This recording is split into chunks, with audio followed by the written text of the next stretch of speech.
omsingel. Julle sien, die Bybel van die kinders verwar ons. Want ons kry heeltyd hierdie mooi prentjie. Die katholieke kerk het ons verwar, toe hulle begin het om mooi beelde van Jesus, en die mooi hangertjies met hom wat hang aan die kruis, met 'n mooi gevormde beeld voor te hou.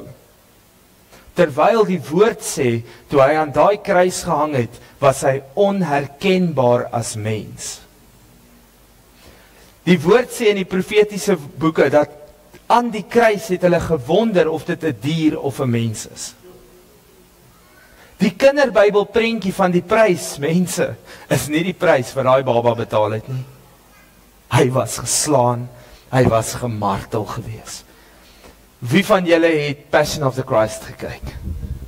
Nou die dag loop ek en Aliana, en sy sê, gaan papa weer daai ander video wys in die kerk.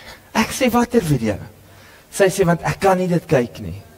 Die een waar Jesus so geslaan word. En julle, daai is maar 'n klein fraksie van wat die waarheid was. En ek kan onthou die eerste keer toe ek dit kyk, het ek amper geskreeu uit die banke uit. Dit was nog in De Notter gewees. In diensjaar wil ek skreeu en sê, hou op, hou op, hou op. Ek het opgestaan en ek het uitgeloop. Want ek kon dit nie meer langer kyk nie. Julle weet waarvan ek praat.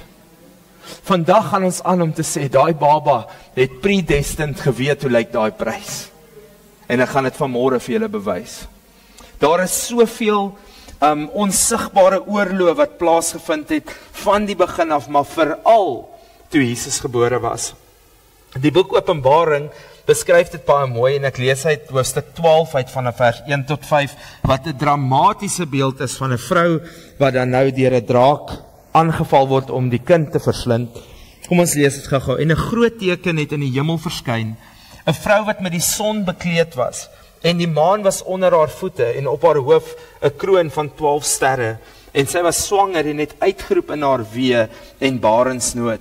En 'n ander teken het in die hemel verskyn, en daar was 'n groot vuurrooi draak met 7 koppe en 10 horings, en op sy koppe 7 krone, en sy stert het die derde van die sterre van die hemel meegesleep, en hulle het op die aarde gegooi.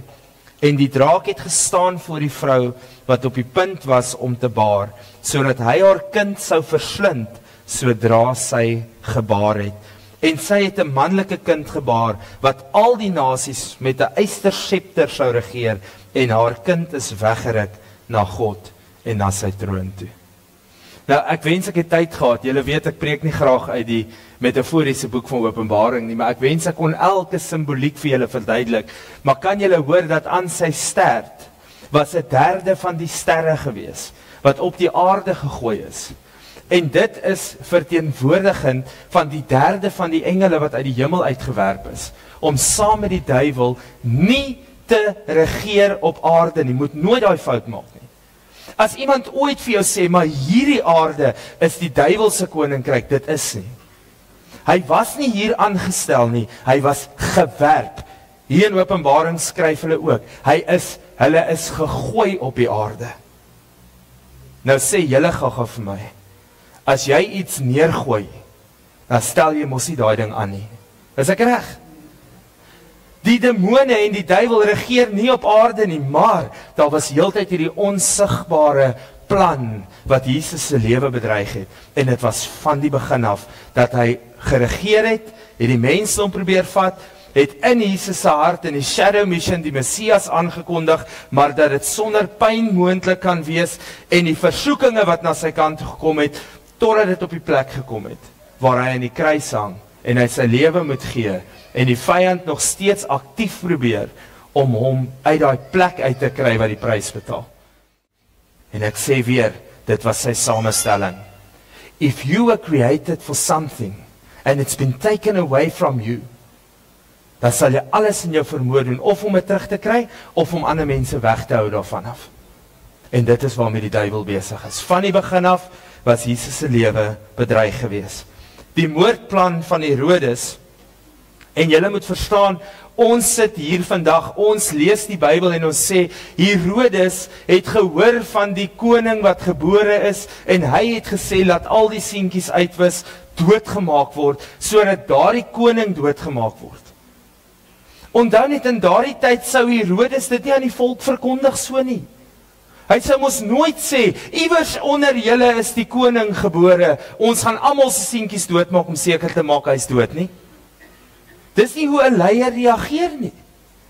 So hy begin met 'n redenasie of 'n narratief om te sê, kom ons maak al die seentjies dood, dis beter vir almal. Hoor julle hoe werk politiek in die land? Hulle gaan daai, amper sê ek sy naam, maar julle weet mens, hy maak 'n afspraak met ons op die TV. Maar ons almal sit en luister. Kan julle onthou? Dan sê hy lockdown en nie lockdown nie. Ken julle daai ou? Wat die masker mos hier, né? Onthou julle die ouetjie? Ek het hom so jammer gekry. Ek's 'n leier, ek weet hoe dit moet voel as jy probeer. En die kamera rol en jy kry hom net nie op die deel wat moet toe wees nie. Ek het nog gesit en gesê, Here, is dit simbolies of profeties dat sy oë toe is? Ek het baie respek vir hom en ek dink hy's 'n baie goeie president op die stadium, maar hierdie is nie die plek waar ek dit bespreek nie. Maar 'n leier gaan nooit kom met die plan nie. So in daardie tyd het die volk gedink, dit is vir die goed daarvan. Dink gou julle, die Bybel is nie 'n kinderverhaal nie. Imagine gou al hierdie kleintjies wat hierso sit. Onder 3 jaar oud. En hulle kom klop aan jou deur en sê, ekskuus mevrou, dis vandag jou seentjie se tyd. Kom ons gaan net gou sy kop afkap. Letterlik. Hoe gee jy oor? Hoe stap jy weg? Want jy sien, die vyand begin om mense te verwar op 'n ander plek, want hy kom nooit met die volle waarheid nie. Hy kom nooit en sit dit voor jou en sê, dis die plan en dis hoekom ek dit doen nie. Want as hy vir jou gewys het met die eerste sigaret wat jy opgetel het, hoe jou longe gaan lyk wanneer jy longkanker het op die ouderdom van 60, 70, dan sê jy nooit dit opgetel het nie. Is ek reg? Hoe ek dan nou die dag kuier ek by 'n tannie wat rook en suurstof gelyk gebruik. Ek sê vir tannie, ek noem jou 'n atoom. Jy sal die twee verwar, dan sit net een ongelukkie. As die duiwel geweet het, terwyl hy daai versoeking voor jou sit en jy weet wat die eindresultaat is, dat jou huwelik gaan onder 'n pornografiese prentjie lê, dat jou huwelik gaan onder een WhatsApp boodskap wat emosioneel is lê, dat jy egskeiding gaan en jou kinders val uitmekaar uit, hulle verval. As die duiwel vir jou die volle prentjie gegee het, dan het jy nooit geval daarvoor nie. En hy werk so van die begin af.